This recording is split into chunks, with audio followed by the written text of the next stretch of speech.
درود پاک پڑھنے کے بے شمار فضائل و برکات ہیں۔ نبی اکرم نور مجسم کا فرمان عالی شان ہے، جس نے مجھ پر دن بھر میں 1000 مرتبہ درود پاک پڑھا، وہ اس وقت تک نہیں مرے گا جب تک جنت میں اپنی جگہ نہ دیکھ لے۔ ذرا سوچیے انعام کتنا بڑا۔ دنیا میں رہ کر تو کسی کو معلوم ہی نہیں کہ مرنے کے بعد ہوگا کیا ہمارا، مگر روزانہ 1000 بار درود پڑھنے والے کے بارے میں فرمایا کہ مرے گا نہیں جب تک جنت میں اپنی جگہ نہ دے۔ اب فضول باتیں کرتے ہیں، اتنا سارا ٹائم لوگ ویسے ہی ضائع کرتے ہیں۔ اگر ایک مخصوص وقت کر لیں اور روز درود پڑھیں تو پڑھنے والے ہزاروں درود بھی روز پڑھ لیتے ہیں۔ اللہ مجھے بھی پڑھنے والا بنائے، آپ کو بھی بنا دے۔ آئیے مل کر محبت کے ساتھ با آواز بلند درود پاک پڑھ لے۔ صلو علی الحبیب صلی اللہ تعالی علی محمد صلی اللہ علیہ وسلم۔ آج کا جو موضوع ہے بیان کا، بے شک ہمیں ہر جمعرات کو مدنی مرکز کی طرف سے ایک موضوع عطا کیا جاتا ہے اور بڑا کمال کا وہ موضوع ہوا کرتا ہے، مگر آج اس لیے بہت کمال کا موضوع ہے کہ ہم میں سے شاید ہر کسی کو اس موضوع کی ضرورت ہے۔ ایک بڑا پرابلم ہے ہمارے معاشرے میں کہ جناب لوگ جو ہے بڑی سستی کاہلی کا شکار ہوتے جا رہے ہیں، مایوسی کا شکار ہوتے جا رہے ہیں، ڈس ہارٹ بہت جلدی ہو جاتے ہیں اور اپنی ہمت ہار جاتے ہیں۔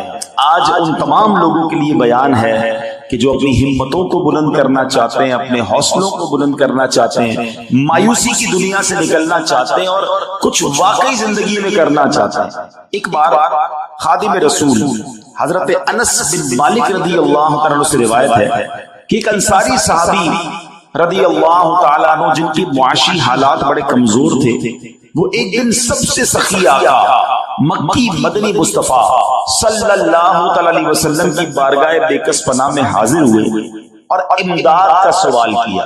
نبی پاک سے عرض کی کہ حضور میری مدد کی جائے، میں بہت غریب ہوں۔ یاد رکھیے کہ سخاوت جو ہے نا، یہ صرف مال بانٹنے کا کام نہیں ہے، اصل مقصد سامنے والے کی ضرورت پوری کرنا ہے۔ ہم بعض اوقات سمجھ رہے ہوتے ہیں کہ ہماری ضرورت مال ہے، مگر ایسا ہوتا نہیں ہے۔ ہماری اصل ضرورت کیا ہے یہ دینے والا رب جانے اور بانٹنے والے مصطفیٰ جانے صلی اللہ تعالی علیہ وسلم۔ اب وہ انصاری صحابی تو یہ سمجھ رہے تھے کہ مجھے مال کی ضرورت ہے، میری مالی امداد کی جائے، لیکن نبی پاک علیہ الصلوۃ والسلام کی کیا شان ہے۔ وہ شاعر لکھتے ہیں نا، بے خبر ہو جو غلاموں سے وہ آقا کیا ہے۔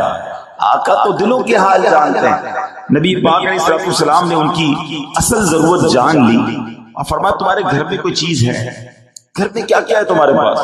تو وہ کہتے ہیں ہمارے پاس حضور ایک چٹائی ہے جو ہم آدھی نیچے بچھا لیتے ہیں اور آدھی اوپر اوڑھ لیتے ہیں، اور حضور ایک پیالہ ہے ہمارے پاس جس سے ہم پانی پیتے ہیں، That's it۔ اور کچھ نہیں تھا، ایک چٹائی ایک پیالہ۔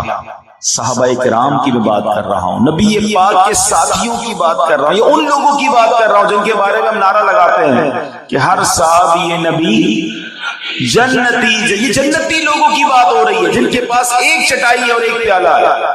آج ہمارے پاس بہت کچھ ہے مگر پھر بھی زبان پر شکوہ ہے، شکایات ہے، کمپلینز ہے، میں پیچھے رہ گیا، وہ آگے بڑھ گیا۔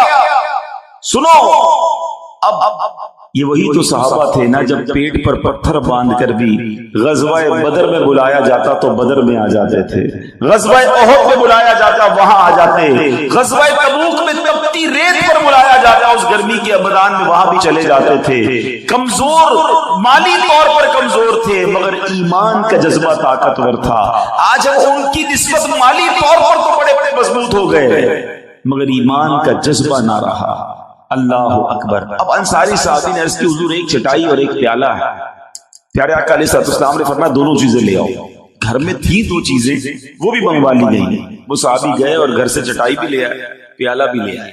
نبی پاک علیہ السلام نے صحابہ سے فرمایا کون ہے جو اس چٹائی اور اس پیالے کو خریدے؟ اس کے گھر کا سامان نبی پاک صحابہ کرام میں سیل کر رہے ہیں۔ تو ایک نے کہا حضور 1 درہم میں خریدوں گا۔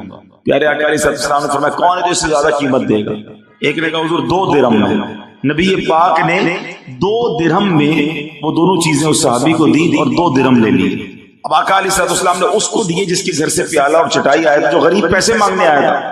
نبی پاک نے فرمایا 1 درہم کا اناج خریدو، گھر والوں کو کھانے پینے کا سامان دو، اور 1 درہم سے کلاڑی لے کر آؤ اور واپس میرے پاس آنا۔ وہ گیا بازار، سامان خریدا، گھر والوں کو بھی دیا، اور 1 درہم میں کلاڑی لے کر نبی پاک علیہ الصلوۃ والسلام کی بارگاہ میں آیا۔ جب پیارے آقا کی بارگاہ میں آئے تو نبی پاک علیہ الصلوۃ والسلام نے اس کلاڑی میں اپنے مبارک ہاتھوں سے لکڑی کا دستہ لگایا۔ اب یہ بھی ایک بات سیکھنے والی ہے کہ سبحان اللہ، کیا زمانے نے ایسا منظر دیکھا ہوگا کہ امام الانبیاء ہیں، رب کے محبوب ہیں صلی اللہ علیہ وسلم، ایسا عزت، ایسا رتبہ ہونے کے باوجود اپنے غلام کے ساتھ تعلق دیکھیں کہ اس کی کلاڑی میں لکڑی کا دستہ خود لگا رہے ہیں۔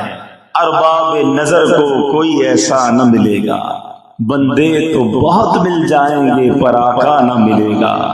تاریخ اگر ڈھونڈے گی ثانی محمد، ثانی تو بڑی چیز ہے سایہ نہ ملے گا۔ یہ انٹریکشن، یہ محبت، یہ پیار غریب ہے، اس کو بتا رہے ہیں، لکڑی کا دستہ خود لگا رہے ہیں۔ تو یہاں ہم سب کو، یہ مبلغین کے لیے بھی ایک درس ہے کہ اصلاح اگر کرنی ہے، بات سمجھانی ہے تو صرف کہنے سے نہیں ہو جائے گا، کر کے دکھانا ہوتا ہے۔ کچھ لوگوں کے ساتھ کوشش مل کر کرنی ہوتی ہے۔ لوگ کہتے ہیں یار اتنے لوگوں کو نماز کی دعوت دی، کوئی آتا ہی نہیں۔ نہیں جناب، گھر جا کر بلانا پڑے گا، آپ کو محبت سے پیش آنا پڑے گا، تب کامیابی ملتی ہے۔ تو بہرحال نبی پاک علیہ الصلوۃ والسلام نے اس قوم کی تربیت ایسی فرمائی کہ صحابہ کو پھر وقت کا امام بھی تو بنا دیا نا۔ یہ انہی کی تربیت کا شاہکار ہے صحابہ کرام، حضرت ابوبکر صدیق، حضرت عثمان غنی، حضرت عمر مولا علی، اور مزید بڑے بڑے صحابہ کرام۔ یہ نبی پاک نے ایسی تربیت کی کہ وہ زمانے کے امام بنے۔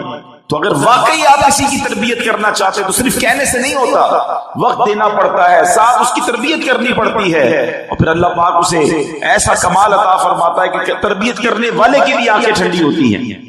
اب نبی پاک نے وہ جو کلاڑی تھی اس کے ہاتھ میں دی، فرمایا اس سے جاؤ، جنگل میں جاؤ، لکڑیاں کاٹو اور بازار میں فروخت کرو، اور 15 دن تک مجھے نظر نہیں آنا۔ 15 دن بعد وہ صحابی آیا، پیارے آقا سے عرض کرتے ہیں حضور 10 درہم کما کر لایا۔ 1 درہم کی کلاڑی لی تھی نا، 10 درہم کما لیے۔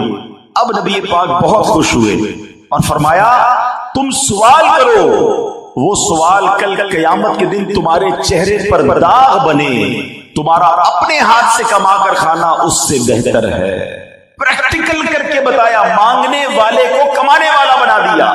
اور یہ بہت سارے لوگوں کے لیے درس ہے کہ ہمیں اپنے ہاتھ سے کمانا، کسی کے آگے ہاتھ نہیں پھیلانا۔ کچھ لوگوں کی عادت سی بن جاتی ہے کہ ذرا سی کمزوری، ذرا سی مجبوری آئی اور لوگوں سے سوال کرنا شروع کر دیا۔ نہیں، اسلام میں اور اللہ کی بارگاہ میں بالخصوص ہاتھ سے کام کرنے والا، اپنی کمائی کمانے والا، وہ بڑا پسندیدہ ہے۔ جو کرتے ہیں محنت مشقت زیادہ، جو کرتے ہیں محنت مشقت زیادہ، خدا ان کو دیتا ہے برکت زیادہ۔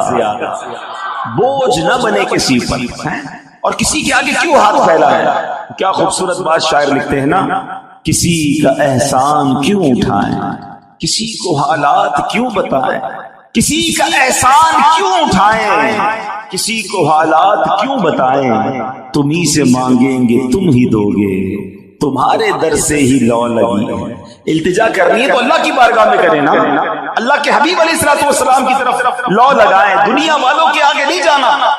تو بہرحال میرے بیٹھے اسلامی بھائیوں، یاد رکھیے اللہ کے آخری نبی مکی مدنی صلی اللہ علیہ وسلم نے فرمایا ان اللہ تعالی یحب العبد المؤمن المحترف۔ سنیے، فرمایا بے شک اللہ پاک طلب معاش میں تکلیف اٹھانے والے مومن کو پسند فرماتا۔ کچھ لوگ یہ سمجھتے ہیں کام کاج کرنا دین سے دوری ہے۔ نہیں، اگر حلال کما رہا ہے اور اس لیے روزی کما رہا ہے کہ کسی کے آگے ہاتھ نہ پھیلانا پڑے، یہ بھی عبادت ہے۔ بلکہ ایک بار نبی پاک علیہ الصلوۃ والسلام صحابہ کرام کے ساتھ تشریف فرما تھے، ایک نوجوان گزرا اور بڑی اپنے کام کاج میں بیزی تھا، تو کسی صحابی نے کہا کہ حضور کاش یہ بھی اللہ کی راہ میں ہوتا۔ حدیث کا خلاصہ ہے۔ تو نبی پاک علیہ الصلوۃ والسلام نے فرمایا اگر یہ اس لیے روزی کمانے نکلا ہے نا کہ اپنے بچوں کو بھوک سے بچائے، یا کسی کے آگے ہاتھ نہ پھیلائے، یا اپنے والدین کے ساتھ خیر خائی کرے، تو فرمایا یہ اس کا چلنا پھرنا بھی اللہ کی راہ میں ہی ہے۔ ہاں، اگر یہ اس لیے کر رہا ہے کہ لوگوں پر اپنی بڑائی، اپنا تکبر، اپنی فخر کرے، جناب پیسے والا اس لیے ہوں کہ لوگوں غریب لوگوں کو دباؤ، تو فرمایا اب یہ شیطان کی راہ ہے۔ تو مبارک ان لوگوں کو جو اپنے ہاتھ سے کام کرتے ہیں، مزدوری کرتے ہیں یا جو بھی جاب کرتے ہیں، حلال اگر کماتے ہیں، محنت مزدوری کرتے ہیں تو اللہ کو بڑا پسند ہے۔ بلکہ اس طرح کی روایتیں بھی ملتی ہیں کہ جو بندہ کام کاج سے تھک کر رزق حلال کے لیے کوشش کر کے تھک کر شام کرتا ہے، وہ ایسا ہے کہ وہ مغفرت یافتہ ہو کر شام کرتا ہے۔ یہ ہمارا اسلام ہے۔ ہمارا اسلام یہ نہیں کہتا کہ جناب آپ کسی پر بوجھ بن جائیں، آپ اپنے ہاتھوں سے کمائیں اور محنت کریں، نہ کہ سستی کریں، اور اس میں جس کو کہتے ہیں مایوس نہیں ہونا چاہیے۔ اللہ کریم غیب سے عطا فرماتا ہے جو رب پر بھروسہ کرتے ہیں۔ بہرحال حدیث پاک سنیے، الزحمت رحمہ، زحمت یعنی مشقت رحمت ہے، مگر افسوس آج تن آسان لوگ ہو گئے، آرام طلب ہو گئے، راحت پسندی ہمارے مزاج کا حصہ ہو گئی، سستی دیمک کی طرح اب کردار کو کھوکھلا کرتی جا رہی ہے۔ لوگ اٹھ کر گلاس پانی پینا بھی بوجھ لگتا ہے، چاہتے ہیں کہ کھانا بنا بنایا ملے، روٹی پکی پکائی ملے، کپڑے دھلے دھلائی ملے، موٹر سائیکل وغیرہ کار چلانی ہم نے ہے، مرمت کوئی اور کروا دے، سب چیزیں ریموٹ کنٹرول ہو جائیں۔ یہ تو دنیا کے معاملات میں سستی ہے نا، عبادت میں بھی تو سستی ہے۔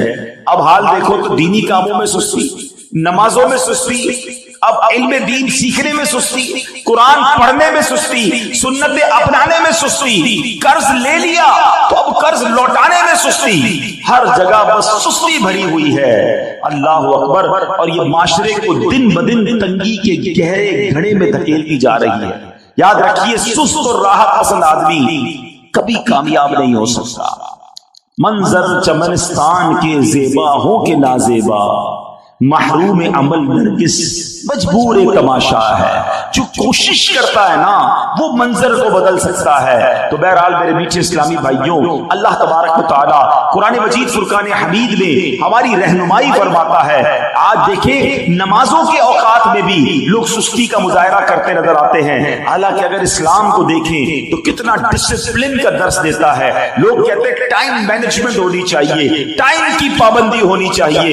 ارے آؤ میرے سامنے، میں آپ کو بتاتا ہوں کہ دنیا میں جتنی شاندار ٹائم کی پابندی اسلام سکھاتا ہے، ارے جب وقت ہوتا ہے تو اذان ہوتی ہے، جماعت کا وقت ہوتا ہے تو جماعت کھڑی ہو جاتی ہے۔ میں نے دنیا کے کئی ملکوں کا سفر کیا ہے، لوگ مثالیں دیتے ہیں، جناب فلاں ملک کی ٹرینیں 1 منٹ بھی لیٹ نہیں ہوتی ہیں، فلائٹیں بالکل ٹائم پہ جاتی ہیں، لوگ بڑے ٹائم کے پابند ہیں، ہمارے وطن میں لوگ پابند نہیں ہیں۔ ارے تمہیں غیر مسلموں کے ٹائم کو دیکھ کر ٹائم کی اہمیت کا اندازہ ہوتا ہے؟ آؤ میں بتاتا ہوں ہمارا اسلام۔ آج دنیا میں ہزاروں لاکھوں مسجدیں ہیں، بارش ہو، طوفان ہو، سیلاب آ جائے، جب اذان کا وقت ہوتا ہے مؤذن اذان دیتا ہے، اللہ اکبر اللہ اکبر۔ بتائیں کون سی مسجد ہے جو جماعت لیٹ ہوتی ہے؟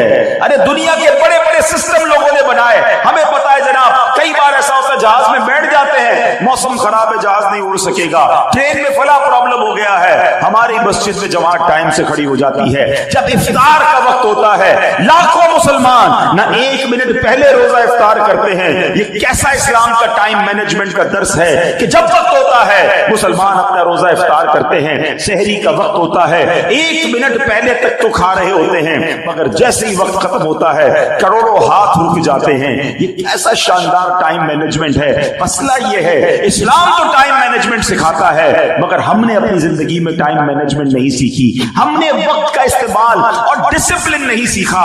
حالانکہ قرآن فرماتا ہے، اللہ تبارک و تعالیٰ پارہ نمبر 5 سورہ نساء آیت نمبر 103 میں ارشاد فرماتا ہے، 103 نمبر آیت ہے، بسم اللہ الرحمن الرحیم، ان الصلاة كانت على المؤمنین کتابا موقوتا۔ ترجمہ کنز ایمان، بے شک نماز مسلمانوں پر وقت باندھا ہوا فرض ہے۔ معلوم ہوا کہ ہر نماز کا ایک خاص وقت مقرر ہے جس کا خیال رکھنا لازمی اور ضروری ہے۔ جو لوگ وقت کا خیال نہیں رکھتے، سستی اختیار کرتے ہیں، غور کریں کہ پھر وہ اللہ کی بارگاہ میں کیسے جواب دیں گے۔ اور جن لوگوں کی سستی کی عادت ہے، قرآن ان کے بارے میں کیا فرماتا ہے؟ سورہ نساء آیت نمبر 142 میں ارشاد ہوتا ہے، بسم اللہ الرحمن الرحیم، وَإِذَا قَامُوا إِلَى الصَّلَاةِ قَامُوا كُسَالَى يُرَاءُونَ النَّاسَ ترجمہ کنزُل ایمان. اور جب نماز کو کھڑے ہو تو ہارے جی سے لوگوں کا دکھاوا کرتے. اب اس آیت کے تحت تفسیر قرآن صراط الجنان دوسری جلد کے صفحہ نمبر 335 پر کیا لکھا ہے؟ منافقوں کی علامت یہ ہے کہ جب مومنین کے ساتھ نماز کے لیے کھڑے ہوتے ہیں تو مرے دل اور سستی کے ساتھ کھڑے ہوتے ہیں، کیونکہ ان کے دلوں میں ایمان تو ہے نہیں جس سے عبادت کا ذوق اور بندگی کا لطف انہیں حاصل ہو سکے، محض لوگوں کو دکھانے کے لیے نماز پڑھتے ہیں. اس سے معلوم ہوا کہ نماز میں سستی کرنا منافقوں کی علامت ہے. نماز نہ پڑھنا یا صرف لوگوں کے سامنے پڑھنا، جبکہ تنہائی میں نہ پڑھنا، یا لوگوں کے سامنے خشوع و خضوع سے اور تنہائی میں جلدی جلدی پڑھنا، یا نماز میں ادھر ادھر خیال لے جانا، دل جمعی کے لیے کوشش نہ کرنا وغیرہ سب سستی کی علامتیں. اب غور کریں، ایسے بھی لوگ ہوتے ہیں اول تو نماز نہیں پڑھتے ہیں تو سستی کے ساتھ، کھڑے ہوتے تو مرے دل کے ساتھ. فرمایا یہ منافقین کی نشانی. اللہ پاک اپنی بارگاہ میں حاضری کا شرف بھی دے اور خشوع و خضوع کے ساتھ دے. آپ پتہ ہے نماز میں ہم کس کی بارگاہ میں جاتے ہیں؟ اللہ کی بارگاہ. آپ کو کوئی بڑا منسٹر بلائے، کوئی بڑا افسر بلائے، کوئی بڑی جگہ پر جانا ہو تو کیسی تیاری ہوتی ہے؟ ارے یار فلاں نے بلایا ہے، ہاں اس سے ملاقات. کبھی اس کے پاس جا کر کبھی ادھر دیکھنا ادھر دیکھنا، خیال کہیں اور نہیں ہوتا، فوکس ہوتا ہے کہ یار آج اپنی فائل پیش کروں گا، مسئلہ حل کرواؤں گا. اللہ کی بارگاہ میں آتے ہو دھیان کہیں اور ہوتا ہے. اچھا پھر مسجد میں آنے کا حال بھی بڑا برا ہے. کام کاج سے اٹھے، جیسے کپڑے ویسے آ گئے، منہ سے بدبو آ رہی، پسینہ نکل رہا ہے. اللہ کے گھر میں اس طرح آتا ہے کوئی؟ اچھا ہم کبھی دعوت میں جاتے ہیں، کپڑے تیار کر کے خوشبو لگا کر، گھر والوں کو بھی کہتے ہیں فلاں کپڑے نکالنا بھائی، فلاں جگہ پر بڑی دعوت میں